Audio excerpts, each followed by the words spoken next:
What's worse than losing a Pokemon in a Nuzlocke? What about losing a shiny Pokemon? Today I'm going to be doing a hardcore Nuzlocke of Pokemon Renegade Platinum using only shiny Pokemon.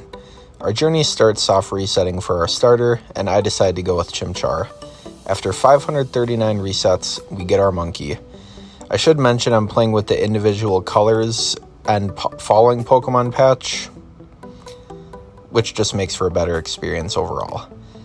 But now is a big early game grind with a lot of resets for starters and gifts, as well as the usual route Pokemon. Let's just skip to the first roadblock, the rival fight. There isn't much to say about this fight. I mean, he has 3 Pokemon and we have 6, so we can just brute force our way through, make some switches as we need, and pull through unscathed. Some more early game hunts, and before we know it, it's time to take on Roark, picking up Marshtomp, Monferno, Turtwig, Phanpy, Eevee, Beldum, Horsey, Geodude, Sunkern, Bidoof, Staryu, Seedot, Mantike, Onix, Squirtle, Wingull, and Wooper. We go to face Roark after 2,471 encounters, 2,145 soft resets, and 28 hours of game time. We lead Marshtomp, and Marshtomp is able to take out Nosepass, Geodude, and does some chip on Cranidos. Beldum comes in and finishes it off. Turtwig can handle Onix, Phanpy can do some damage to Larvitar, Monferno can come in and take it out, as well as the Bonsly that follows. Aside from an unnecessarily play to try and take a Flame Orb from Larvitar, our shiny squad handles Roark quite well. Few more encounters later, and before we know it, it's time to take on Mars. All you really need for this fight is Chesto Berries and a few good type resists for Purugly, and Mars goes down no problem. Lots of new encounters who will likely never see battle and some EV training later. It's time to take on Gardenia after 1,319 encounters, 951 soft resets, and a game time of just shy of 50 hours. New encounters being Mischievous, Rotom, Aerodactyl, Gyarados, Elekid, Tingala, Sneasel, Totodile, Milotic, Swablu. Not having a foolproof plan, let's just see if we can brute force our way through. Gyarados can bounce his way through Blossom and miss an Ice Fang at Tangela. Luckily no crit from Shockwave, but Monferno can come in and finish off Spaghetti. Metang can easily take care of Roserade. Monferno can come back in and take out Cherim, and Grotto can win the mirror match. Shell Armor ensures the safe 1v1 versus Breloom, and surprisingly, we get our second badge. Next is time to take on Jupiter, but just like Mars, they aren't too much of an issue with a very diverse box of shinies. On the road ahead, we fight our rival Dawn, whose team I would say is our first introduction to facing a somewhat diverse team with good coverage, but we still managed to pull through. Next is the big run killer Aaron, but we can just take advantage of the AI, as they will want to continuously toxic our substituted Torterra and just substitute setup sweep our way through the battle with our big turtle.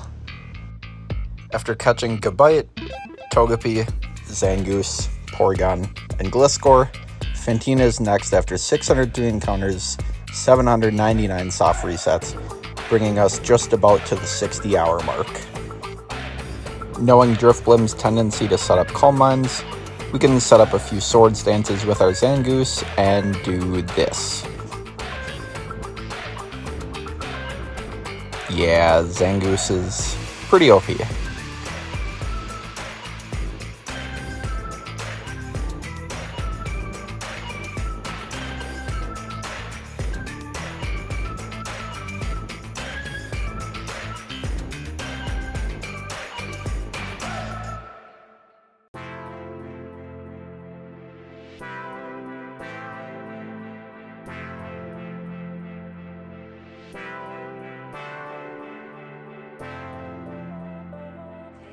After a quick pushover rival fight, we managed to get Pikachu, Kirlia, Manaphy, Staravia, Kadabra, and Duskull. 1,742 encounters, 338 soft resets, and 19 hours later, we can take on Maylene. It's at this point we take advantage of fully EV-trained Pokemon and just show off Poison Heal Gliscor. We burn the Medicham, and Altaria can come in and set up. Altaria takes out it and Krogunk, and then Focus Sash Lucario comes out, but not a problem for Infernape. Melodic can take out Gallade, Gliscor and Gyarados can take out Medicham and Infernape, getting us our 4th badge.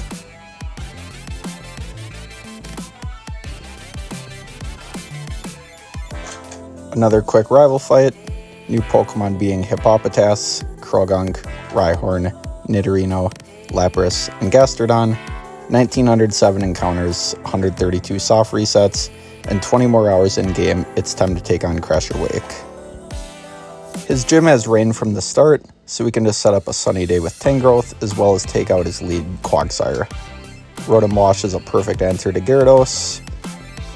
Bulky Mantine can handle Ludicolo, and Milotic can take care of Sharpedo, Floatzel, and Poliwrath, despite forgetting to pre-burn. More hunting, soft resetting, and boring story stuff later, we get introduced to Cyrus, but again, Milotic and Gliscor show great synergy and can wall him pretty hard. Now is the first difficult berry fight, but we can just bring tried and true Shell Arbor Torterra and tell him he's still no match for our full shiny team. Picking up Shelgon, Dodrio, Magneton, and Lucario right before Byron, being 713 encounters, 342 soft resets. Now it's time for Byron, and I'll just let the fight play out.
Yeah, it turns out adaptability Lucario kind of broken. It's at this point I feel we don't need many new encounters, so I pick up a Snorunt after 191 encounters and decide to take on the 7th gym at 115 hours of game time. Infernape obviously beats out Abomasnow, which brings out Walrein. We bring our bulky fish and can just stall it out. Sashed Weavile can take out Frostlass with a never-missing feint attack, and Metagross can Iron Head through Mamoswine. Milotic almost loses to Weavile, but Metagross can come in and clean up. Lucario can take out Glaceon and win us the fight. Some more shenanigans, and it's time for what would be a difficult battle, the Spear Pillar 12v12. I say difficult if we didn't have Milotic and Gliscor. Seeing a trend? We can just pivot between immunities and resists and let the pushover do most of the dirty work, finishing the fight without too much of a headache. Barry proved useful after all. But our joy gets cut short because now we have to chase Cyrus through the Distortion World, and it's up to our 10-year-old self to stop him. Forgetting to record, just know that Gliscor and Milo did their jobs. And what better reward than a shiny Giratina, making this the last shiny hunt of the run. The world is saved, but we still have work to do, and with 121 hours of experience under our belt, it's time to get that last gym badge. I wish I could say more about this fight. But after Altaria captivates Jolteon a few times, we can bring in Torterra to Rock Polish and Sword Stance setup, and sweep our way through the 8th badge. Not that difficult.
We trek through Victory Road, and it's time for one last rival fight.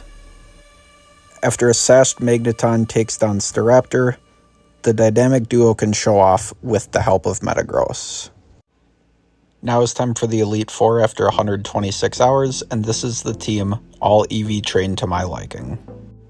Garchomp, Metagross, Gyarados, Gliscor, Aerodactyl, and Milotic are who I decide to bring, a good balance of raw power and some bulk.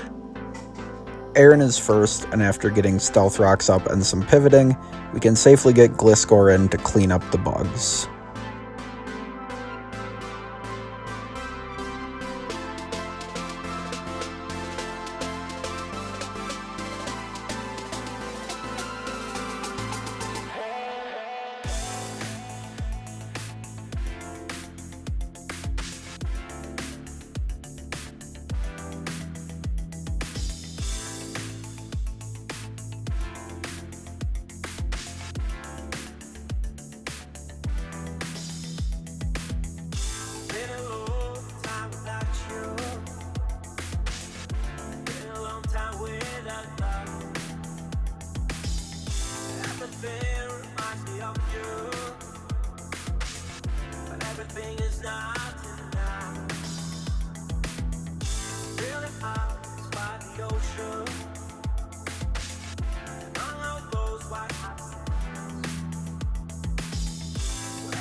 Next is Bertha, and feeling a little lazy, I just set up a few Sword Stances and sweep with Garchomp.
truly one of the Pokemon of all time, and maybe jealous of Gliscor a bit.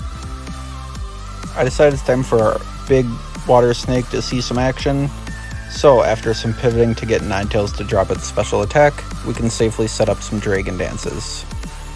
We do get confused, but luckily we don't have to do any unnecessary pivoting.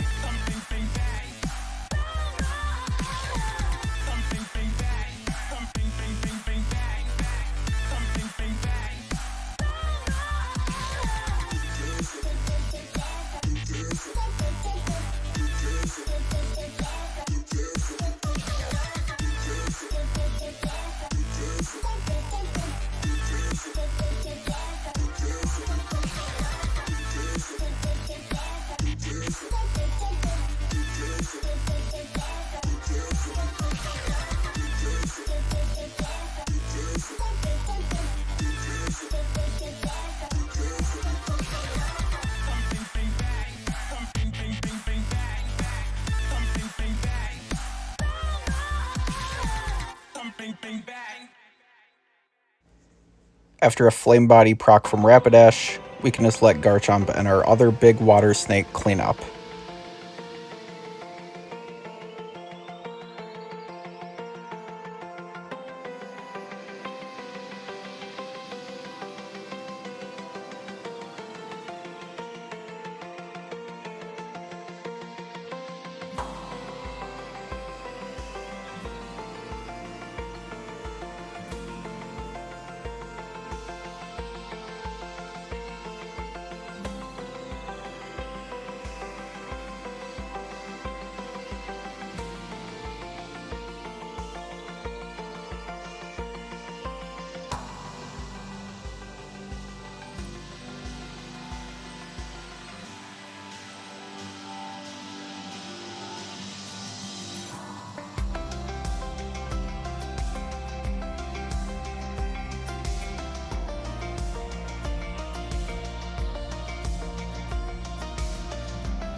Last but not least is Lucian, but we can just take advantage of him being greedy and setting up screens and let Gyarados pull off another classic Dragon Dance sweep.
That's all 4 of the Elite Four members down. Now it's time for Cynthia.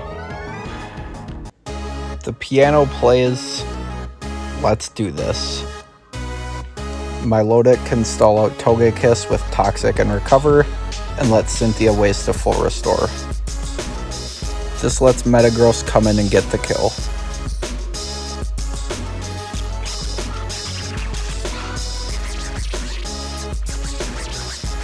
This baits out Spiritomb, who can again just get Toxic stalled by Milotic.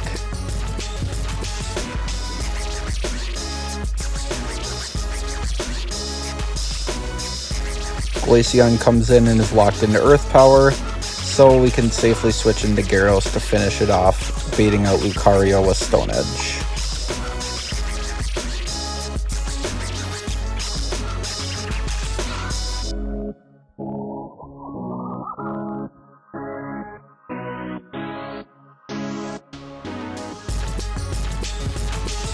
This gives us a nice switch opportunity into Garchomp, and we can take down Lucario. Milotic can stall out hers due to us having Toxic and access to recover, and this brings out Garchomp for ace. We can do some chip damage and bring in MVP Aerodactyl in on an Earthquake to get the finishing blow.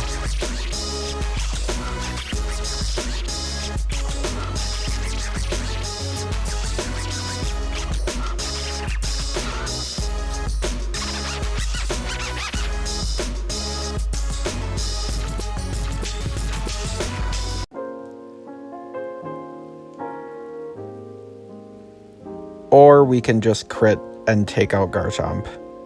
Yeah, Aerodactyl really shined in this Elite Four.